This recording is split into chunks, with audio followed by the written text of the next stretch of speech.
Rabbil alamin wassalatu wassalamu ala asyrafil anbiya'i wal mursalin wa ala alihi wa sahbihi ajma'in. Subhanaka la ilma lana illa ma 'allamtana innaka antal alimul hakim. Rabbi shrah li sadri wa yassir li amri wahlul 'uqdatam min lisani yafqahu qawli. Amma ba'd. Alhamdulillah ala ni'matil Islam, alhamdulillah ala ni'matil iman, wa kafa biha min ni'mah.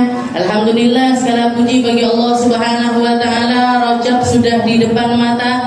Rajab sudah sebentar lagi kita akan memasukinya, satu bulan yang termasuk di dalam bulan-bulan haram. Setelahnya kita akan menyambut Sya'ban dan juga setelah itu akan masuk ke dalam bulan Ramadan.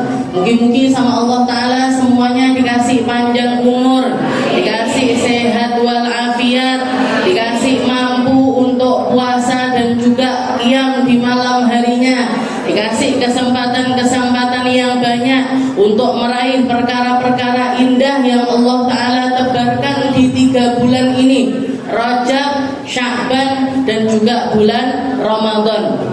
Rajab adalah bulan di mana Allah Subhanahu wa taala mengaruniakan kepada Sayyidah Aminah berupa kehamilan tentang manusia paling mulia, yaitu Nabi kita Nabi Muhammad sallallahu alaihi wasallam.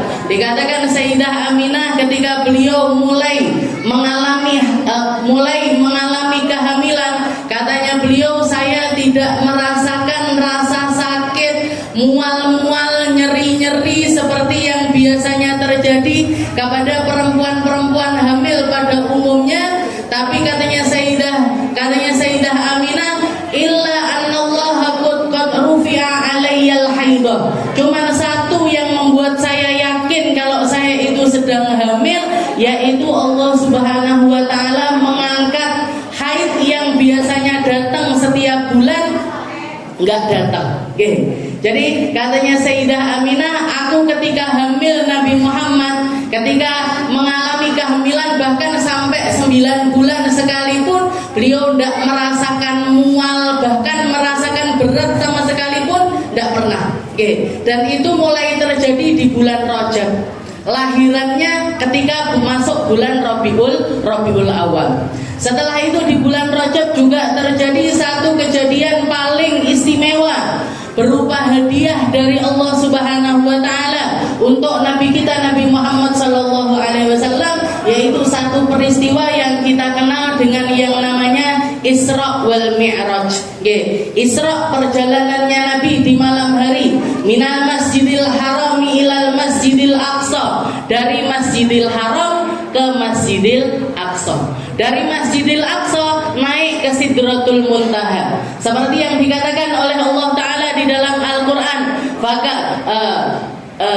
fakana qaba qausaini au adna. Katanya Allah Ta'ala, aku dekatkan Muhammad itu ke tempat yang paling dekat dari Allah Subhanahu wa taala. Fa'auha ila 'abdihi ma auha, dengan tujuan memberikan wahyu paling mulia untuk Nabi Muhammad sallallahu alaihi wasallam.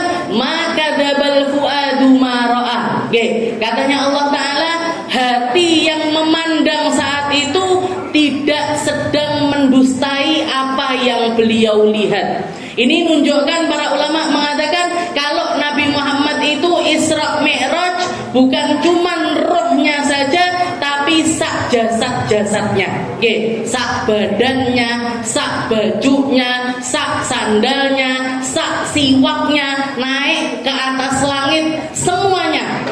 Dan ketika kalau Allah Ta'ala mengatakan kepada Nabi Allah Musa, ya Musa, fa'anta bil ardil muqaddasi tuwa ihlaqna alaik. Allah Ta'ala mengatakan, wahai Musa, kamu sedang ada di satu bukit yang paling mulia, satu bukit yang di muqaddasah, yang disucikan oleh Allah Ta'ala, maka lepaskanlah sandalmu. Tapi ketika Allah Ta'ala memerintahkan Nabi Muhammad untuk naik ke Mi'rajnya, naik ke Sidratul Muntaha, ke tempat yang paling tinggi, Allah Ta'ala enggak nyuruh Nabi Muhammad untuk melepas sandalnya. Jadi semuanya ikut naik. Semuanya ikut naik. Setelah itu dikatakan, maka dzabal fuadu ma ra'a. Apa yang dipandang oleh Nabi Muhammad saat itu tidak sedang mengingkari apa yang dirasakan di dalam hati. Maksudnya apa? Lisan, jadi pandangan mata, keadaan hati dan seluruh jasadnya semuanya mengalami momen istimewa tersebut, yaitu memandang langsung kepada Allah Subhanahu wa Ta'ala. Ini nabinya kita, nabi paling mulia, nabi yang dengan syariat tersebut diundang sama Allah Ta'ala naik ke atas langit semata-mata untuk mendapatkan wahyu. Apa wahyunya? Sholat 5 waktu. Sholat 5 waktu. Makanya para ulama mengatakan kalau kita pengen tahu mana orang yang sedang dimurkai Allah Ta'ala dan mana orang yang mendapatkan rahmat dari Allah Ta'ala, lihat sholatnya.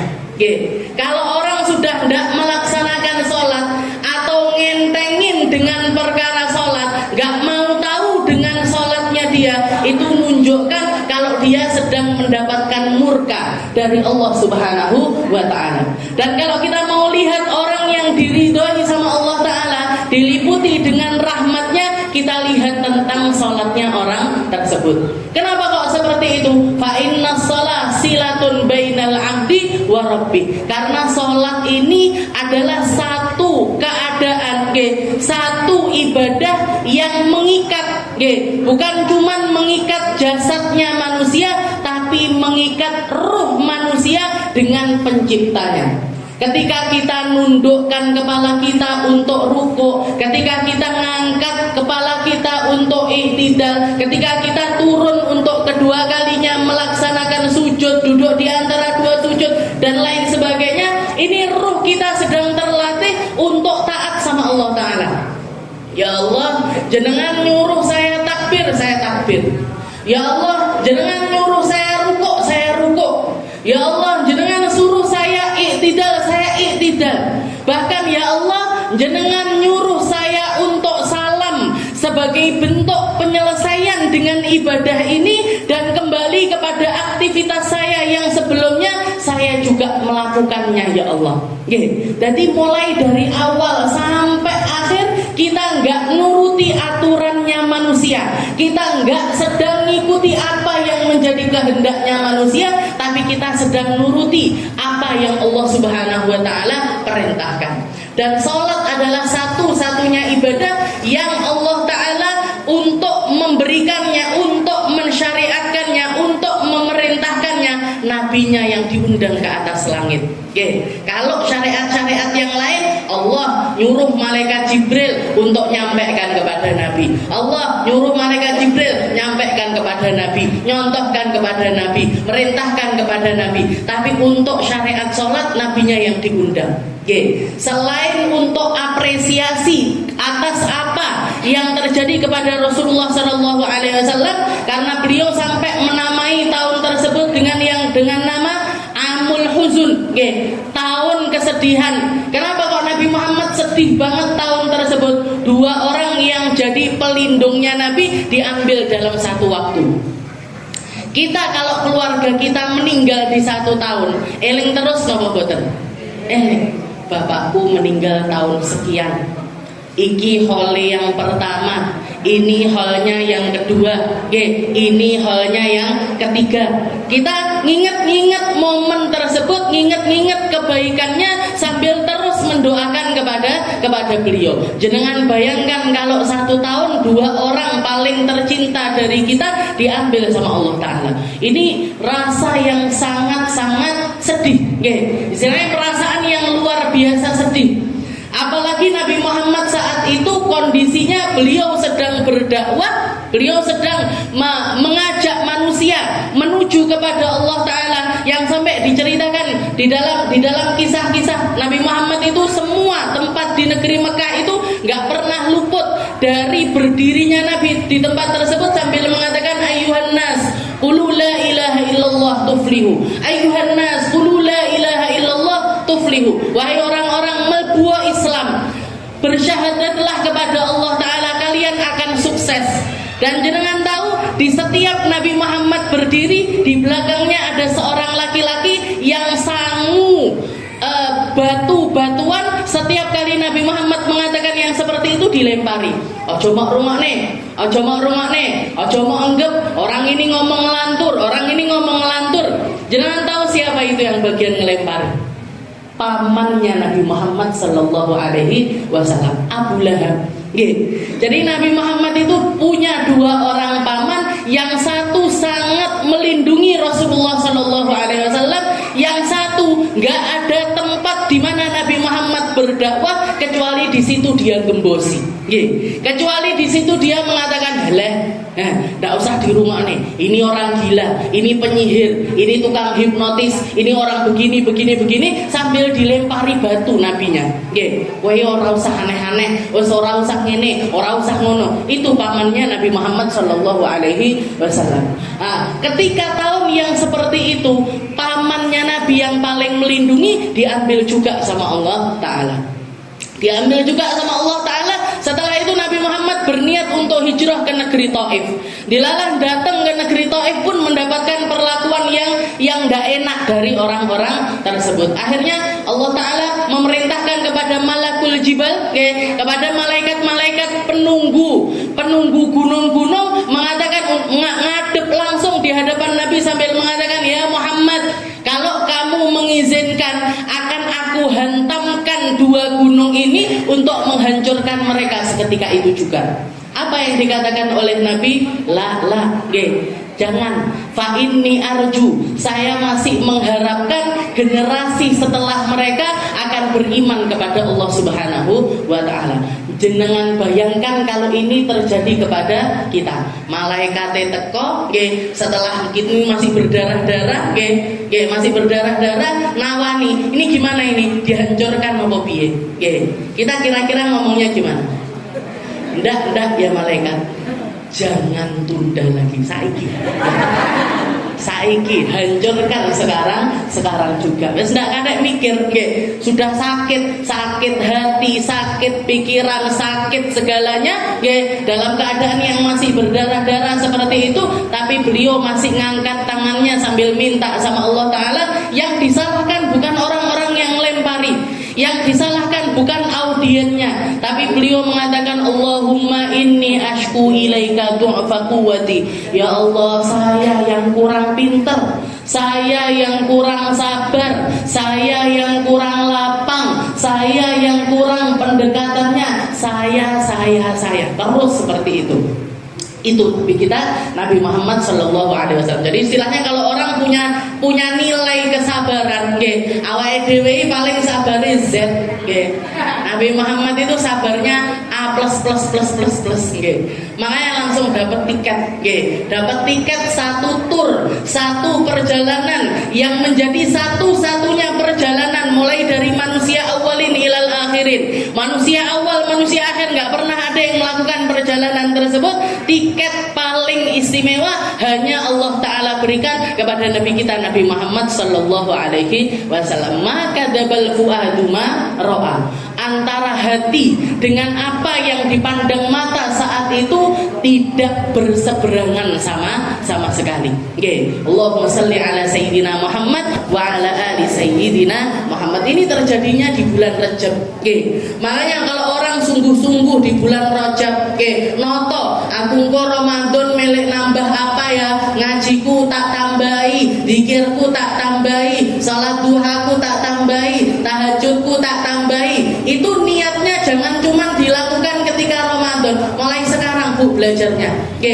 Para ulama mengatakan Rajab itu wayahe nandur, wayahe nandur kebaikan. Sholawate ditandur, ngajine ditandur, zikire ditandur, pengajiannya ditandur, taatnya sama suami ditandur, syukure ditandur, sabare ditandur, kabeh ditanduri. Setelah itu nanti Sya'ban waktunya apa? Sya'ban waktunya nyirami, ngasih pupuk sama nyiram-nyiram biar dia tetap istiqomah bertumbuh, tetap istiqomah untuk semakin baik, tetap istiqomah untuk menjadi semakin indah. Nanti panennya Ramadan, panennya Ramadan. Lek jenengan buka Qur'annya pas hari pertama Ramadan, niku setengah, nggak usah setengah, telung perapat, bukan telung perapat, seperempat pertama wis waleh. Bisa. Oke. Terusan hari pertama ini buktinya paling gampang jenengan delok tarawih niku. Oke. Kalau hari pertama tarawih full, dhuwur ngisor full niki. Masjid atas bawah ini full. Oke. Nanti separuh 10 hari kedua, 10 hari kedua dhuwur separuh, ngisor separuh. Oke. 10 hari terakhir, ganti alam misalnya. Sudah nggak di alam masjid lagi, alamnya yang pasar, ngisi rodong, ngubah gorden dan lain sebagainya. Ini 10 hari terakhir. Padahal itu momen paling istimewa. Kalau para ulama mengatakan atau para istri-istrinya Nabi mensifatkan atau suruh ibadahnya Nabi Muhammad SAW, inna Nabi karena Nabi SAW katanya para istrinya Nabi, kalau sudah masuk bulan Ramadan Nabi Muhammad itu nyincing tangannya, nyincing celananya. Maksudnya apa? Semangatnya dalam ibadah itu di atas hari-hari biasanya.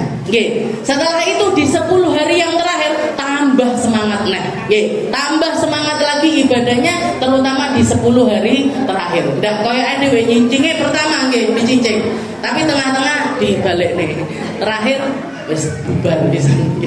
Na'udzubillah min dzalik. Mungkin sama Allah Ta'ala dibantu untuk nambah ibadahnya, dibantu untuk semakin khusyuk, dibantu untuk bisa sedekah lebih banyak, sholat lebih banyak, melakukan kebaikan lebih banyak, nandur kebaikan lebih banyak. Karena kalau nggak sekarang kita nandurnya, kalau nggak sekarang kita memberikan atau nanam kebaikan tersebut, kita akan datang di hari kiamat nggak manen apa-apa, nggak dapat apa-apa, nggak punya kebaikan apa-apa. Akhirnya menyesal senyesal-nyesalnya. Dan para ulama mengatakan penyesalan paling luar biasa, penyesalan yang sangat besar sekali, penyesalan adalah ketika itu terjadi di hari kiamat. Kenapa kok seperti itu? Karena nggak bisa balik lagi, nggak bisa balik lagi. Makanya orang ketika ada di dalam kuburan mereka minta, ya Allah, kembalikan kami ke dalam dunia, kembalikan kami untuk bisa ibadah lagi di dunia. Tapi apa daya, sudah nggak bisa apa-apa lagi. Yang kamu tuai akan kamu panen. Kalau kita nanam kebaikan akan panen kebaikan. Kalau kita nanam keburukan juga akan panen keburukan di hari kiamat nanti. Na'udzubillahi min dzalik. Kita lanjutkan pembahasan kita di dalam kitab Sulamut Taufik. Di dalam kitab karya Habib Abdullah bin Husain bin Tahir ila an qala al-muallif rahimahullahu ta'ala wa nafa'ana bi ulumihi fid dharain faslun yajibu 'ala al-musir nafaqatu usulihil mu'sirin wa in qadaru 'ala al-kasbi wa nafaqatu furu'ihi idza asaru wa ajazu 'anil kasbi li sigharin aw zamanah. Kemarin kita bahas tentang bab nafaqah, tentang pemberian nafkah. Nabi Muhammad sallallahu alaihi wasallam mengatakan kafa bil mar'i ithman ayyudayyi' man ya'ul. Katanya Nabi, cukup seseorang itu dianggap sebagai pendosa besar ketika dia menelantarkan orang-orang yang ada di dalam tanggungannya. Jadi cukup seseorang itu dicap jadi seorang pendosa ketika apa? Ketika dia menolak menafkahi mereka-mereka yang wajib untuk mereka nafkahi. Anaknya wayahe bayar sekolah ora roh-roh ibuke. Engko enak sik ibu butuh dingge seragaman jilbab majelis. SPP-ne engko ae. Ini udah masuk nih ibu. Apalagi bapak-bapak yang nggak mau kerja, nggak mau soro, males-malesan, padahal punya tanggungan anak, punya tanggungan orang tua, punya tanggungan istri. Cukup laki-laki tersebut dianggap sebagai seorang pendosa di sisi Allah Ta'ala dan di sisi manusia. Tidak ada harganya di sisi Allah dan tidak ada harganya di sisi manusia. Bukan cuma di sisi manusia saja yang buruk, tapi di sisi Allah Ta'ala dia juga merupakan seseorang yang buruk. Makanya ketika ada seseorang datang, ada orang datang kepada seorang ulama, dia menceritakan, saya ini alhamdulillah sudah dikasih sama Allah Ta'ala itu nasiban min amalis sholihah. Saya itu dikasih jatah untuk melakukan kebaikan-kebaikan. Katanya ulama itu nanya apa aja yang Allah Ta'ala berikan kepada haji, saya sudah umroh, saya ikut berjihad, saya ikut perang, saya ikut ini itu dan lain sebagainya. Jelentreh nih macam-macam. Maka ulama tersebut jawab laki-laki tersebut dengan mengatakan, wa aina anta min amalil abdal. Kamu nyebutkan macam-macam ibadah tersebut, lalu mana macam ibadah yang menjadi salah satu ciri khasnya wali-wali abdal? Jadi wali abdal itu satu derajat kewalian yang dikatakan setiap zaman, setiap masa. Kayak kita tahun ini tahun 2024 atau hijriahnya 1000 berapa? 444. Tahun ini di abad ini, di 100 tahun ini, di 100 tahun ini tidak akan pernah lepas dari 100 orang abdal. Jadi setiap zaman itu mesti ada wali-walinya Allah Ta'ala, dan ada satu ciri khas atau satu derajat kewalian namanya wali abdal. Itu setiap masa mesti ada 100. Setiap masa mesti ada 100. Maka orang alim ini tadi nanya, wa aina anta min amalil abdal. Kamu jelentrah nih ibadah ini, ibadah ini, ibadah ini. Mana dari ibadah yang termasuk ciri khasnya wali abdal? Maka laki-laki tersebut nanya, wa ma huwa? Apa? Ciri amalan ibadah yang jadi ciri khasnya wali abdal ini apa? Maka ulama tersebut mengatakan kasbul halal wa nafaqatul iyal. Katanya beliau, kerja nyari perkara yang halal serta memberikan nafkah kepada mereka-mereka yang wajib untuk kita nafkahi. Jadi kerja niku ngibadah. Nyari uang itu ibadah. Kita keroyo-royo untuk nyari sesuatu yang halal, muterkan harta biar jadi harta yang bersih, nanti dibawa pulang bersih, dimasak bersih, diberikan ke anak-anak bersih. Itu adalah satu ibadah yang derajatnya tinggi di sisi Allah Subhanahu wa Ta'ala. Tapi kebanyakan orang nggak nganggep itu ibadah. Kebanyakan orang nganggepnya yo kerja yo golek duit, nyari cuan, pokoknya ngumpulkan harta sebanyak-banyaknya, pokoknya duit, pokoknya apalagi sampai kerja lupa sholat, kerja nggak poso, kerja lupa untuk ndak zakat dan lain sebagainya. Jadi kerjanya dia tidak mendekatkan dirinya kepada Allah Ta'ala, tapi malah menjauhkan dia. Padahal ciri khasnya para ulama kita, ciri khasnya orang-orang soleh terdahulu, mereka itu bekerja, nyari hartanya ini diniatkan untuk akhirat. Nyari hartanya diniatkan untuk akhirat. Keluar dari rumah, ya Allah saya niat jihad fisabilillah. Ya Allah saya niat ngopeni anak istri. Ya Allah saya keluar untuk mengangkat derajatnya keluarga. Ya Allah saya keluar biar dapat harta halal, biar dapat harta halal, harta yang barokah, yang kalau saya pakai akan nambah pundi-pundi pahala saya di sisi Allah Subhanahu wa Ta'ala. Ini ciri khasnya wali abdal. Jadi wali-wali ini bukannya ndak kerja Bu. Orang wali-wali itu para ulama-ulama, bahkan bukan cuma para wali, para nabi-nabinya Allah Ta'ala sekalipun, mereka keluar rumah untuk nyari harta. Mereka keluar rumah untuk bekerja. Mereka nyari harta. Jadi harta itu dicari, rezeki itu dijemput. Ndak mek ya Allah nyuwun Allah. Ya Allah SPP ini anakku. Ya Allah milik tuku jilbab iki. Ya Allah milik iki. Ya Allah durung mangan. Ya Allah. Tapi mek ngeten tok. Dikatakan di zamannya Sayyidina Umar pernah. Sayyidina Umar itu kan senengane blusukan.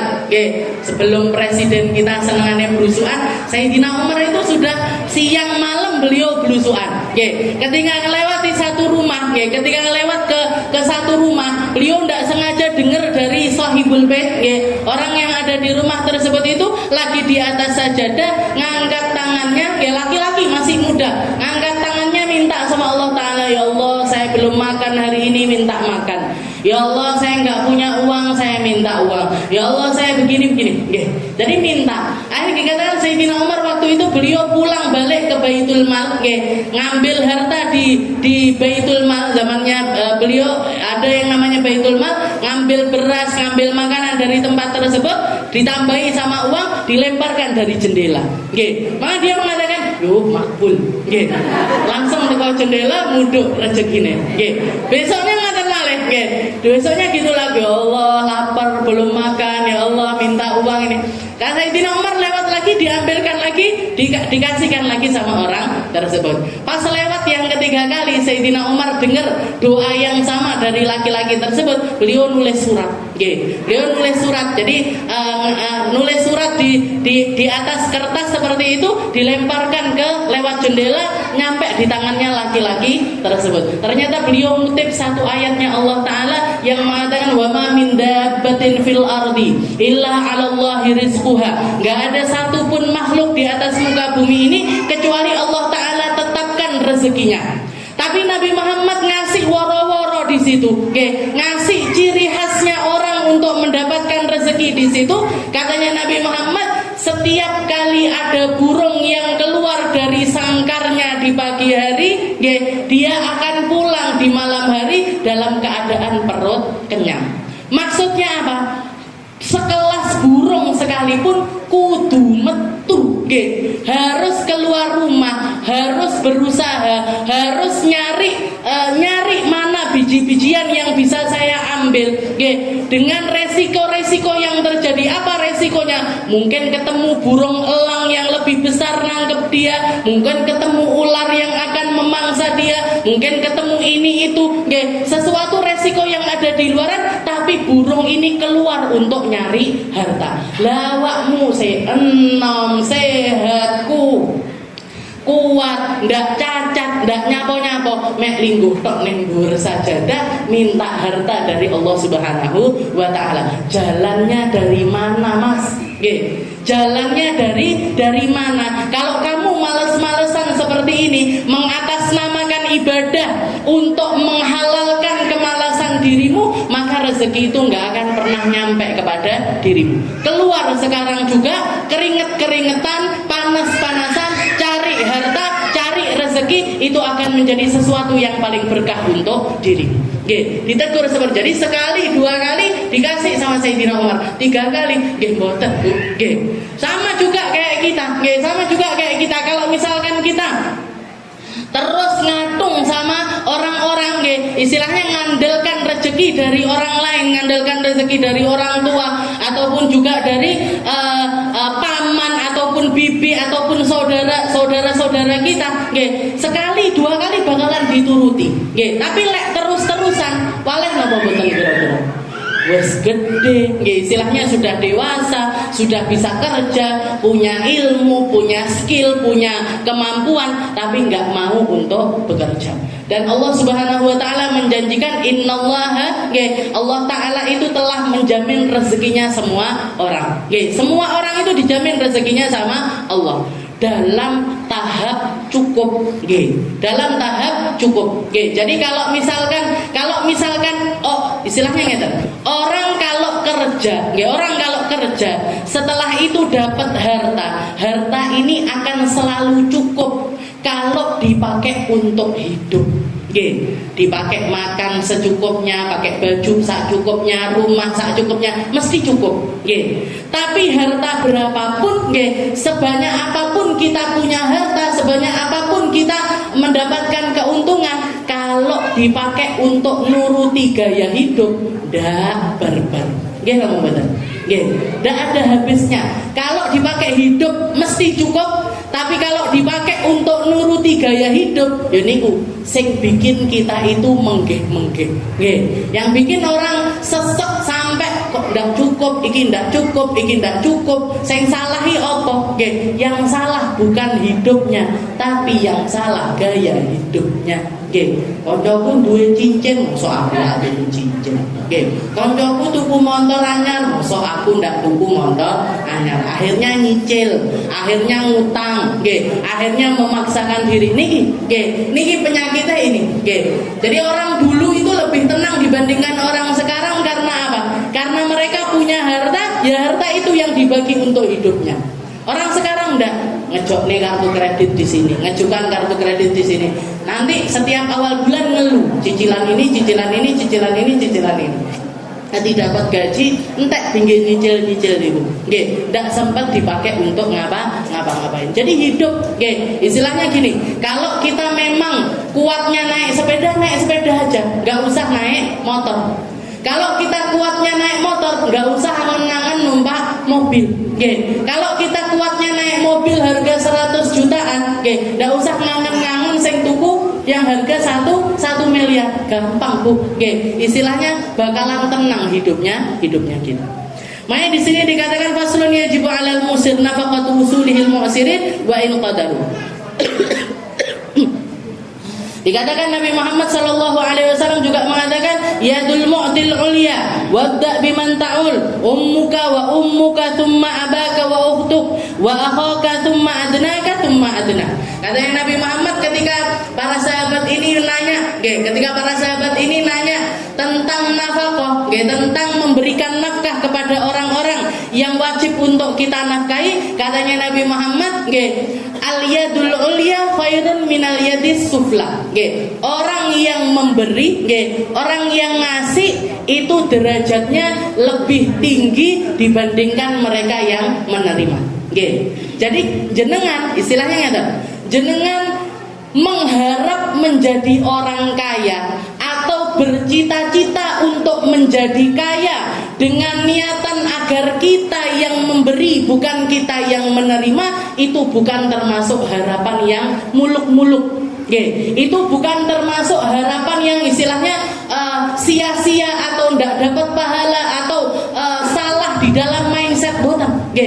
Jenengan punya tekad, ya Allah saya harus jadi orang kaya. Biar apa? Ben iso ngumrohni ibuku, biar bisa menghajikan orang tuaku, biar bisa nyenengkan anak-anakku, biar bisa ngasih fasilitas pendidikan yang mumpuni untuk orang-orang yang ada di dalam tanggungan saya. Itu mboten napa-napa.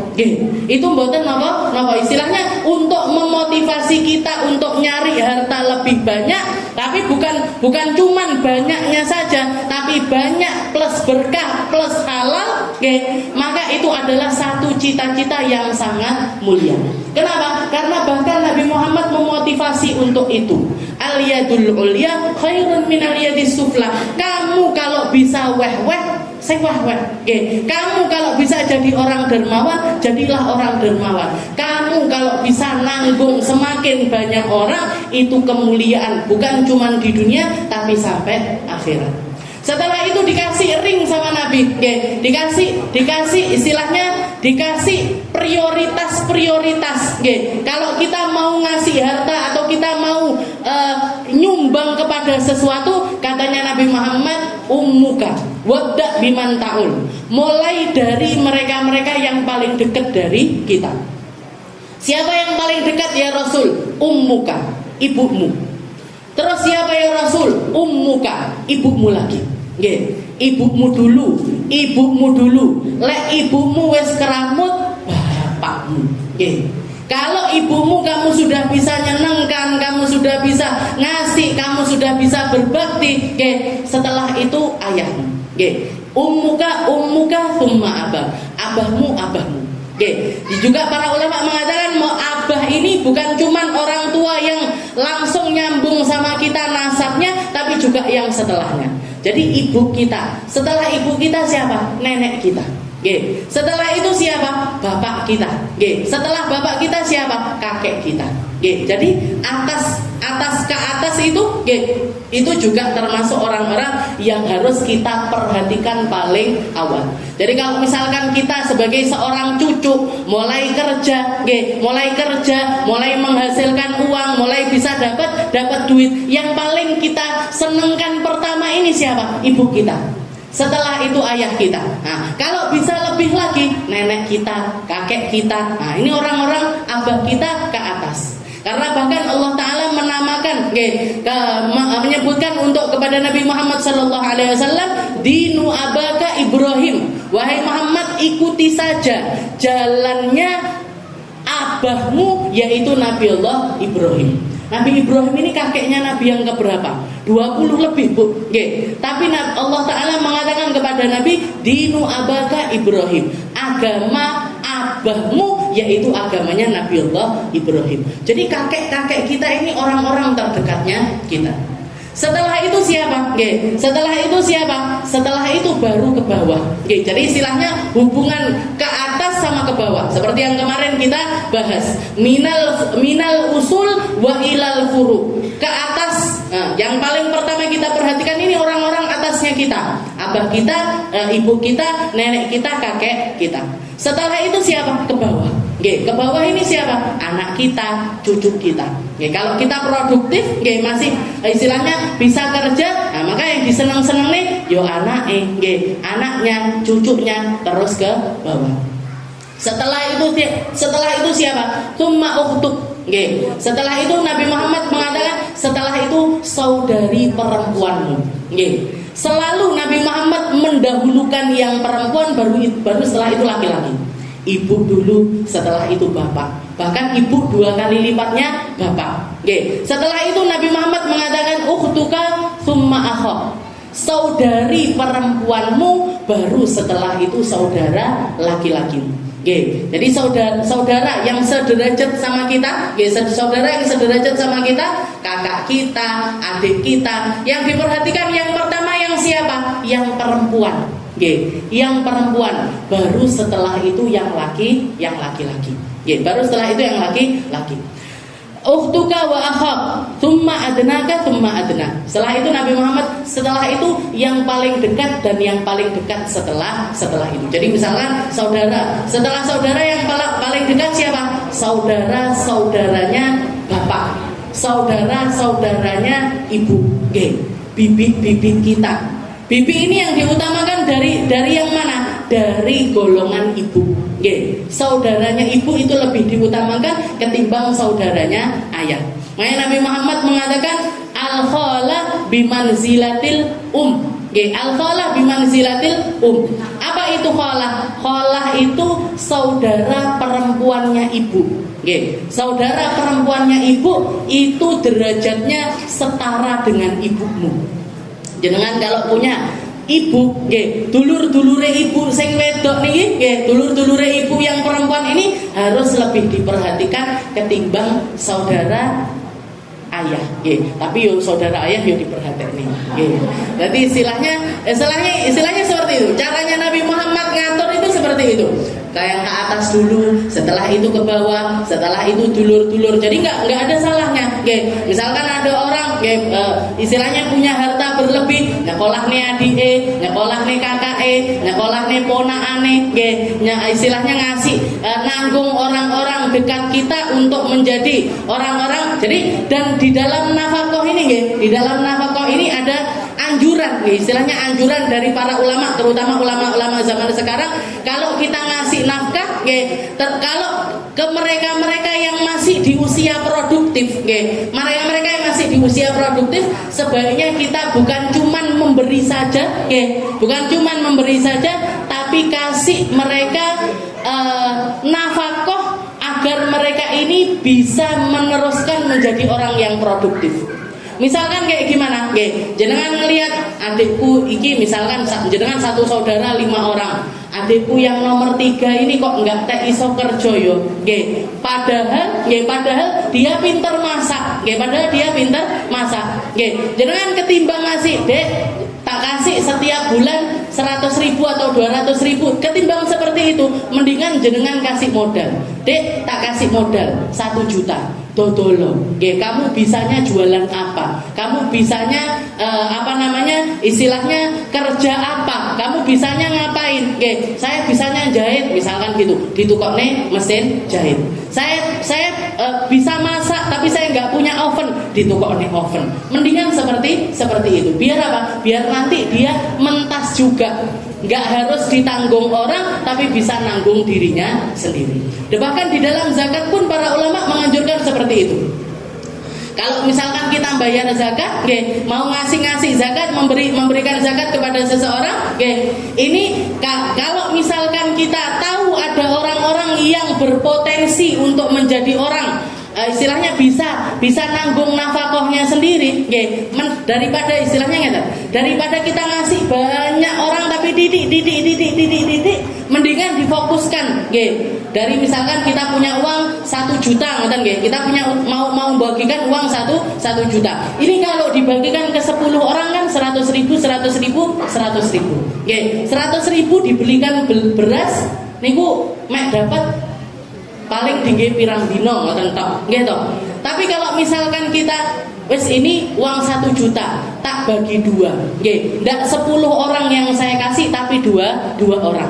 Yang satu tak kasih 500.000, satu lagi tak kasih 500.000. Kamu ini uang pakaian modal usaha. Yang satu juga dikasih ini uang pakaian modal usaha. Itu lebih afdol. Okay. Itu lebih afdol meskipun yang dapat cuma 2 orang saja. Tapi dari 2 orang ini kita mengentaskan dia yang harusnya dinafkahi akhirnya bisa menafkahi. Okay. Yang harusnya dia istilahnya minta sama orang atau ditanggung sama seseorang, dia minimal mampu nanggung untuk dirinya sendiri. Okay. Orang dikasih 500.000 modal apa? Ustaz, memangnya bisa jualan apa? Bisa Bu, jenengan ke pasar belanja sayur, dodolan pecel. Nggih. Dimulai dari 10 porsi.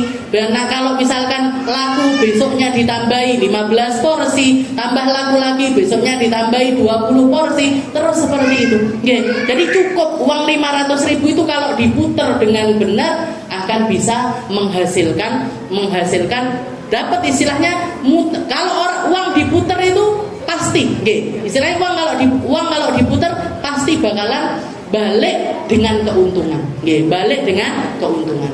Tapi kan hawane ngene, engko wong mosok bendina tuku pecel, ndak usah mikir ngoten. Nggih, enek ae. Orang kalau buka usaha pasti ada, orang kalau buka usaha Allah yang menyiapkan siapa yang beli dari usaha tersebut. Yadul mu'til ulia wabda biman ta'ul ummuka wa abaka wa ukhtak wa akhak thumma adnaka wa fa'adna. Jadi nafkah ini dari yang mampu ke yang enggak mampu, dari bawah ke atas atau dari ke atas ke bawah. Oke, dilihat siapa yang lebih mampu dan siapa yang enggak mampu. Oke, dan Allah Subhanahu wa taala ngasih istilahnya alternatif. Orang rezekinya seseorang itu, dikatakan Nabi Muhammad mengatakan Allah Ta'ala itu mencukupkan hartanya orang gak mampu disimpan di dalam hartanya mereka-mereka yang mampu. Jadi makanya ada yang namanya syariat zakat. Kenapa kok syariat zakat ini? Kenapa kok Allah Ta'ala memberikan yang namanya syariat zakat? Karena di situ ada keuntungan di dalam dua pihak. Ada keuntungan. Jadi zakat itu bukan cuman yang menerima yang untung atau yang menerima yang istilahnya dapat sesuatu dari yang ngasih boten, tapi dua-duanya itu mendapatkan sesuatu, mendapatkan kebaikan satu sama lain. Makanya di dalam bab zakat ini yang ngasih sama yang menerima itu setara.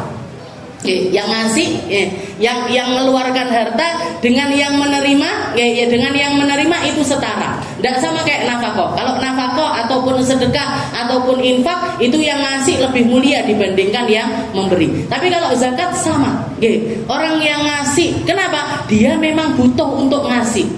Dan harta ini kalau nggak dikasihkan bakalan jadi penyakit untuk hartanya dia yang lain. Bakalan merusak untuk hartanya dia yang lain. Orang kalau mendem zakat, zakat harta ataupun zakat fitrah, ini sama kayak orang kebelet BAB tapi tidak gelem BAB. Loron apa buatan? Kebelet pipis tapi tidak gelem pipis. Jenengan baru beli kopi harganya 50.000 misalkan. Baru ngono kebelet pipis, eman kopi saya kata ibu mau dipipis nih. Jadi akhirnya jadi apa? Jadi penyakit. Akhirnya jadi penyakit. Begitu juga dengan zakat.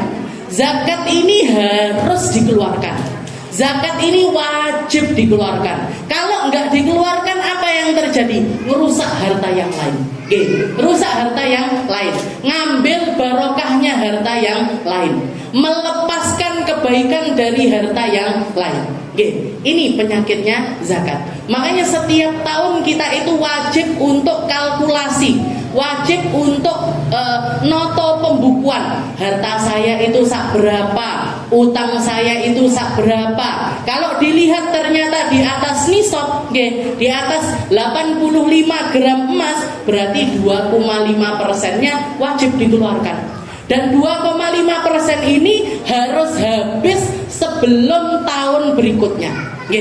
Ndak oleh wis zakat tahun ini sik turah. Nek Bu, zakat tahun ini sik turah ndak boleh. Harus habis, harus dikeluarkan. Harus nyari orang untuk menerima zakat tersebut. Kenapa? Kalau enggak, kita yang rugi. Yang punya harta yang akan dirugikan. Kenapa? Karena ini akan merusak segala-galanya. Nah, setelah itu yang menerima, memang dia berhak untuk menerima harta tersebut. Makanya kita harus tahu, saya ini orang wajib zakat, apa saya ini orang yang berhak menerima zakat. Kenapa? Karena kalau orang nggak berhak menerima zakat dan dia menerima zakat, ini juga jadi penyakit. Kenapa? Karena dia tidak berhak. Orang tidak berhak menerima zakat ini kayak gimana? Dia bukan orang miskin, dia juga bukan orang fakir, bukan orang mu'allaf, bukan orang yang bukan termasuk 8 asnaf nih. Tapi ketika ada orang ini zakat, ditompo. Padahal gajinya cukup buat hidup cukup, buat hidup cukup bahkan lebih. Tapi karena sudah terbiasa dapat zakat, karena setiap tahun dia dapat zakat, maka ditompo terus. Lumayan kena tinggi tubuh iki, lumayan kena tinggi tubuh. Padahal dia sudah bukan termasuk orang yang wajib, istilahnya berhak untuk mendapatkan zakat. Ini juga haram. Ini juga sesuatu yang haram. Berarti gimana? Kita harus tahu, saya ini orang yang wajib zakat, atau saya ini orang yang berhak menerima zakat, atau saya ini orang yang di tengah-tengah. Maksudnya tengah-tengah ini apa? Hartanya nggak nyampe untuk berzakat, tapi cukup, tapi nggak sampai berhak untuk menerima zakat. Kalau misalkan ada orang yang terbiasa, tapi aku setiap tahun dijakati iki, piye ini kadung biasa. Kalau misalkan kita merasa saya sudah nggak berhak menerima zakat, harus ngomong, alhamdulillah saiki aku wis entuk teko anakku penak penggaweane, setiap bulan ngasih saya sekian, sudah cukup untuk hidup saya, kayak no sing liyane. Ataupun kalau misalkan kita nggak enak untuk ngomong seperti itu, kita terima, tapi dikasihkan ke orang lain lagi. Dan kalau bisa diomongkan sama yang ngasih ini, saya sudah tidak berhak menerima zakat, tapi mesakne tonggoku sing kono tak kekne wong kuwi yo, tak kasihkan sama orang tersebut. Oh nggih, maka kita terima, kita berikan kepada orang lain. Seperti itu. Jadi yang menerima zakat juga orang-orang tertentu, yang membayar zakat juga orang-orang tertentu. Dan di dalam syariat zakat ini dikatakan, kalau zakatnya umat muslim itu tersalurkan dengan cara yang benar, di tempat yang benar, di masa yang benar, tidak keluar dari daerahnya sebelum daerahnya itu sudah istilahnya sudah dapat zakatnya masing-masing, dikatakan nggak akan lagi ditemukan yang namanya orang miskin. Dan itu pernah terjadi di zamannya Sayyidina Umar bin Abdul Aziz. Sampai dikatakan harta zakatnya orang-orang ini bingung, presidennya bingung, ini ki sopo iki harta zakat sekian banyak tapi tidak ada orang yang berhak mendapatkan zakat. Akhirnya apa? Dikirimkan ke negeri sebelah, dikirimkan ke daerah tetangga, ke negeri tetangga, karena negara tersebut bebas dari penerima zakat. Bebas dari penerima zakat. Kenapa? Karena yang bayar zakat bayarnya dengan cara yang benar, sesuai dengan aturannya Allah Ta'ala, dengan cara yang benar, di daerah yang benar. Kadang-kadang kita nyumbang untuk daerah lain, tapi daerah kita sendiri kita nggak pernah merhatikan. Kita nyumbang untuk yang jauh, tapi orang terdekat kita justru malah tidak dapat dari harta tersebut. Ini tidak boleh. Harta zakat itu nggak boleh keluar daerah. Kalau misalkan di daerah tersebut masih ada penerima zakat. Jadi aturannya ketat dari Allah Subhanahu wa Ta'ala. Setelah itu juga dikatakan suami wajib memberi mas kawin, nggih. Mas kawin, jangan tahu mas kawin, nggih. Seeling nggih, mahar, nggih.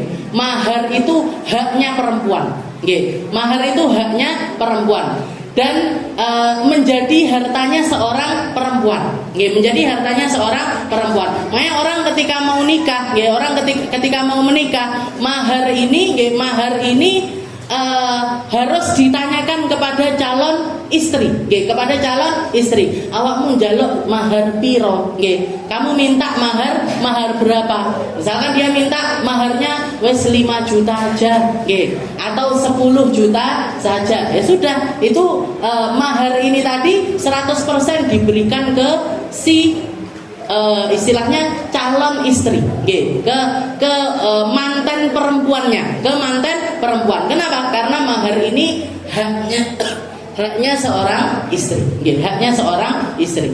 Dan setelah itu nafkah kepada istri apabila suami dan juga nafkah kepada istri. Jadi haknya istri itu dua. Yang pertama adalah mahar, yang kedua adalah nafkah harian, berupa makanan, pakaian, tempat tinggal, berupa makanan, pakaian, tempat tinggal. Itu semuanya adalah sesuatu yang wajib diberikan suami kepada istrinya. Selama apa? Ya selama dadi bojone, selama menjadi istrinya. Bahkan sampai ketika sebelum istilahnya menjelang perpisahan pun tetap menjadi tanggungannya seorang suami. Kapan itu menjelang perpisahan itu modelnya seperti apa? Kayak misalkan ada seorang perempuan yang dicerai sama suaminya, dicerai sama suaminya. Ketika perempuan ini menjalani masa iddah, masih di masa iddahnya, siapa yang nanggung nafkahnya? Tetap suaminya. Tetap jadi kewajibannya suami. Ndak koyo wong lanang saiki, pegat wis pegat. Dilepas saja, dicerai aja. Wis ndak mikir wis metu kok omah, mbok manganmu piye, mbok klambimu piye. Padahal itu masih menjadi tanggung jawabnya seorang suami. Sampai kapan? Sampai dia selesai masa iddah. Kalau misalkan perempuan itu hamil, selama kehamilan itu masih tetap wajib untuk ditanggung. Kalau dia setelah itu menyusui anaknya laki-laki tersebut, dia tetap wajib mendapatkan nafkah sampai selesai menyusui. Nah, ini syariatnya Islam. Jadi perempuan itu diatur sedemikian rupa di dalam agama Islam untuk selalu dilindungi. Ummuka, umma ummuka, ukhtuka, ibumu, saudara perempuanmu, bibi perempuanmu itu selalu diperhatikan sama Nabi Muhammad sallallahu alaihi wasallam. Dan nafkahnya seorang perempuan ketika di dalam masa iddah tetap ada di dalam kewajibannya seorang suami. Nah, ini dikatakan apabila suami mencerai istri, suami wajib memberi mut'ah. Jadi sampai masa iddahnya selesai wajib untuk dinafkahi. Setelah selesai masa iddahnya gimana? Wajib memberi yang namanya mut'ah. Apa itu mut'ah? Barang-barang atau uang sebagai bekalnya dia untuk melanjutkan hidup. Jadi nafkah sampai iddah diselesaikan. Begitu selesai ndak wes bari gawe wes metu ka omahku ndak, masih harus dikasih bekal lagi untuk dia melanjutkan hidupnya. Jadi kalau misalkan suaminya kaya, wes kowe tak tatakne toko, tak bikinkan tempat usaha, tak bikinkan tempat untuk kamu dapat harta, dicepak nih, wajib diberikan. Kalau dia nanggung anak-anaknya juga. Nah, istilahnya kalau istri ada yang namanya perpisahan, tapi kalau sama anak tidak ada yang namanya perpisahan. Sampai kapanpun anak adalah wajibnya seorang. Bagi pemilik budak atau binatang wajib memberi nafkah dan lain sebagainya. Insya Allah kita lanjutkan di pertemuan yang selanjutnya.